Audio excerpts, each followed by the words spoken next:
ಬೆಂಗಳೂರು ದಕ್ಷಿಣ ಎಂದು ಮರುನಾಮಕರಣ ಮಾಡಲಾಗಿತ್ತು. ಬೆಂಗಳೂರು ಗ್ರಾಮಾಂತರ ಜಿಲ್ಲೆಯನ್ನ ಬೆಂಗಳೂರು ಉತ್ತರ ಎಂದು ಮರುನಾಮಕರಣ ಮಾಡಲಾಗಿದೆ.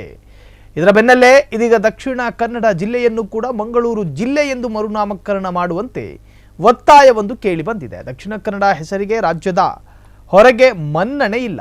ಜಿಲ್ಲಾ ಕೇಂದ್ರವಾದ ಮಂಗಳೂರು ರಾಷ್ಟ್ರೀಯ ಮತ್ತು ಅಂತಾರಾಷ್ಟ್ರೀಯ ಮಟ್ಟದಲ್ಲಿ ಬ್ಯಾಂಕಿಂಗ್, ಆರೋಗ್ಯ, ರಕ್ಷಣೆ, ಶಿಕ್ಷಣ ಮತ್ತು ಉದ್ಯಮದ ಕೇಂದ್ರವಾಗಿ ಆರ್ಬಾರು ಬಂದರು ಏರಿಯಾ ಇರತಕ್ಕಂಥ ಒಂದು ಜಿಲ್ಲೆ ಅದು. ಸೊ ಆ ಹೆಸರನ್ನು, ದಕ್ಷಿಣ ಕನ್ನಡ ಜಿಲ್ಲೆ ಎನ್ನುವಂಥ ಹೆಸರನ್ನು ಮಂಗಳೂರು ಮಾಡಬೇಕು ಅನ್ನೋದು ಇವತ್ತು ನಿನ್ನೆಯ ಕೂಗಲ್ಲ. 4-5 ದಶಕಗಳ ಹಿಂದಿನಿಂದಲೂ ಕೂಡ ಈ ಕೂಗು ರಾಜ್ಯದಲ್ಲಿದೆ. ಯಾರಿಗೆ ಕೇಳಿದೆಯೋ ಕೇಳಿಲ್ವೋ ಗೊತ್ತಿಲ್ಲ. ರಾಮನಗರ ನೆನಪಾದವರಿಗೆ ದಕ್ಷಿಣ ಕನ್ನಡ ಜಿಲ್ಲೆ ಯಾಕೆ ನೆನಪಾಗ್ತಾ ಇಲ್ಲ ಅನ್ನೋದು ಆ ಭಾಗದ ಕರಾವಳಿಗರ ಬೇಡಿಕೆ ಮತ್ತು ಆಕ್ರೋಶ. ಬಂದರು ಭಾಗ, ಕರ್ನಾಟಕ ರಾಜ್ಯದಲ್ಲಿ ಅತ್ಯಂತ GST ಹಣ ಸಂಗ್ರಹವಾಗುವ ಜಿಲ್ಲೆ ಯಾವುದು ಅಂತ ಕೇಳಿದ್ರೆ ಪ್ರಮುಖ ನಗರ ದಕ್ಷಿಣ ಕನ್ನಡ ಜಿಲ್ಲೆ. ಬೆಂಗಳೂರು ಮಂಗಳೂರು ಹೈವೇ ಇದೆ, ಬಂದರು ಆರ್ಬಾರ್ಗಳಿದ್ದಾವೆ, ಎಕ್ಸ್ಪೋರ್ಟ್ ಇಂಪೋರ್ಟಿಗೆ ಮಂಗಳೂರು ಬೇಕು. ಆದರೆ ಮಂಗಳೂರು ಅಥವಾ ಕರಾವಳಿಗರ ಬೇಡಿಕೆ ಸರ್ಕಾರಕ್ಕೆ ಬೇಡ.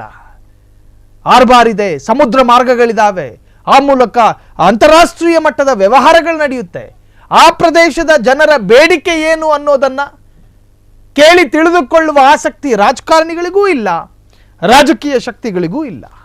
ಸೊ ಮಂಗಳೂರು ಜಿಲ್ಲೆಯಾಗಬೇಕು, ದಕ್ಷಿಣ ಕನ್ನಡ ಜಿಲ್ಲೆ ಎನ್ನುವಂತಹದ್ದು ಬ್ರಿಟಿಷ್ ಕಾಲದ ಸಂದರ್ಭದಲ್ಲಿ ಸೌತ್ ಕೆನರಾ ಅಂತ ಕರೀತಿದ್ರು. ಇದು ತನ್ನ ಅಜ್ಜ ನೆಟ್ಟಿದ ಆಲದ ಮರಕ್ಕೆ ಬರಬರುತ್ತಾ ಸರ್ಕಾರಗಳೆಲ್ಲ ನೀರು ಇದು ಆಲದ ಮರನ ದೊಡ್ಡದಾಗಿ ಮಾಡೋದು. ಬ್ರಿಟಿಷ್ ಕರೆದ ಸೌತ್ ಕೆನರಾ ಈಗಲೂ ದಕ್ಷಿಣ ಕನ್ನಡವಾಗಿ ಉಳಿಬೇಕಾ?